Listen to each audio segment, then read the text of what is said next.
ልጆች ከረጅም የእረፍት ጊዜ በኋላ ወደ ትምህርታቸው ሲመለሱ ለምን እንዳዲስ ይሆናሉ? የያዙትን ነገር ለምን ይተዋሉ? ለምን ይሰንፋሉ? ሰላም፣ እንዴት ናችሁ? ሱስና እባላለሁ፣ የልጆች አስተዳዳሪ ባለሙያ ነኝ።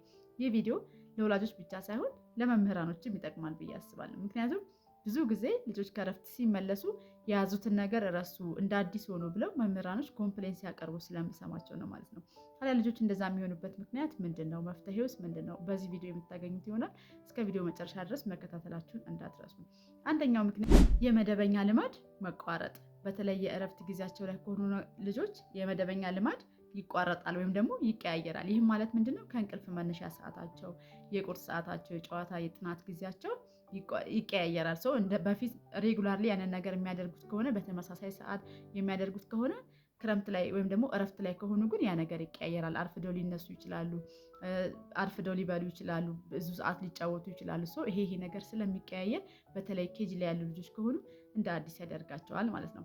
ሁለተኛው ረጅም ጊዜያቸውን ስክሪን ላይ የሚያሳልፉ ከሆነ ስልክ ላይ፣ ቲቪ ላይ፣ ታብሌት ላይ የሚያሳልፉ ከሆነ የመርሳት ችግር ወይም ደግሞ አቴንሽን የማጣት ችግር ያጋጥማቸዋል ማለት ነው። ስለዚህ አንዱ ምክንያት ይሄ ነው። በተለይ ክረምት ላይ በቃ እኔ በጣም ኮምፕሌን ከማደርግባቸው አንደኛው ነገር ምንድነው? ልጆች ረጅም ጊዜያቸውን ስክሪን ላይ ሳይሆን ማሳለፍ ያለባቸው በክረምት ጊዜያቸው ሌሎች ነገሮች ላይ ነው መሆን ያለበት። እሱም በሌላ ጊዜ የምናወራው ይሆናል። ነገር ግን አንዱ ምክንያታቸው ረጅም ጊዜያቸውን ስክሪን ላይ ማሳለፍ ነው ማለት ነው።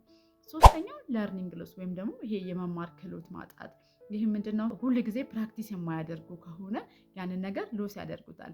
በተለይ የንባብ፣ የጽሁፍ፣ የማቲስ ችሎታቸው ላይ ፕራክቲስ የማያደርጉ ከሆነ ሎስ ያደርጉታል ወይም ደግሞ ይተውታል፣ ይረሱታል ማለት ነው።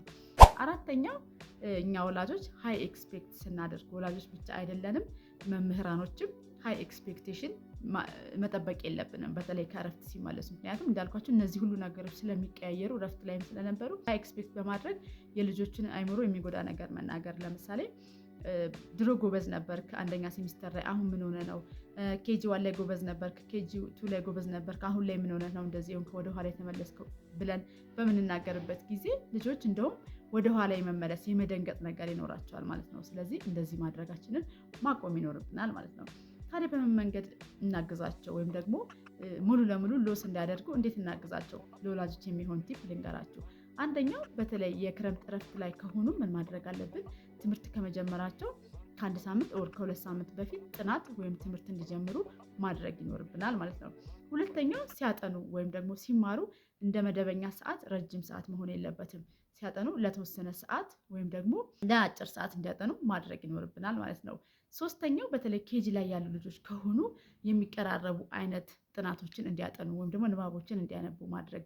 ለምሳሌ ተረት ሊሆን ይችላል፣ የሚወዷቸውን ነገሮች እንዲያነቡ በማድረግ ሊሆን ይችላል። ሙሉ ለሙሉ ከዛ ነገር እንዲያወጡ በሚወዱት ነገር እንዲያደርጉ ማድረግ ወይም ደግሞ በጨዋታ መልክ በሚገጣጠም መልክ እየተማሩ እየተጫወቱ እንዲያስታውሱት ወይም ሙሉ ለሙሉ እንዳይረሱት ማድረግ ይኖርብናል ማለት ነው። እንደዚሁም እንዲያጠኑ በጣም በመቆጣት በመግረፍ በማስፈራራት ሳይሆን ሬንፎርስ በመስጠት በማበረታታት ለዛ ነገር ሞር ሞቲቬት እንዲሆኑ በማድረግ ልጆች የተማሯቸውን ነገሮች ሙሉ ለሙሉ እንዳይረሱ ማድረግ ይኖርብናል ማለት ነው። እኔ ራሴ በጣም መበሳጭ ነበረ። ኬጂ ላይ ልጆቹ በቃ ሙሉ ለሙሉ ረስተው በቲቪ ድንዝዝ ብለው ነው የሚመጡት እና መምህራኖችን ምን ይላሉ? በቃ በዚህ በስልክ እያደነዘዙ በዚህ በቲቪ እያደነዘዙ እኛ እንደ አዲስ ነው የሚሆኑብን ብለው በጣም ሲያማርሩ ሰማቸው ነበር። እና ምክንያቱ ይሄ ነው። ወላጆችን ቢሆን በዚህ አንደርስታንድ አድርገን ልጆቻችን የለፋንበትን እኛም የለፋንበትን ልጆቹ መምህራንም የለፉበትን ነገር ሎስ እንዳያደርጉ በዚህ መንገድ ልናግዛቸው ይገባል ማለት ነው። ይህንን ቪዲዮ ጠቃሚ ሆኖ ካገኛችሁት ላይክ አድርጉት። እንዲሁም ለሌሎች ፓረንቲንግ ቲፖች ሰብስክራይብ ማድረጋችሁን እንዳትረሱ። ለሌሎች ጠቅማት ብላችሁ ካሰባችሁ ሼር አድርጉላቸው። አመሰግናለሁ።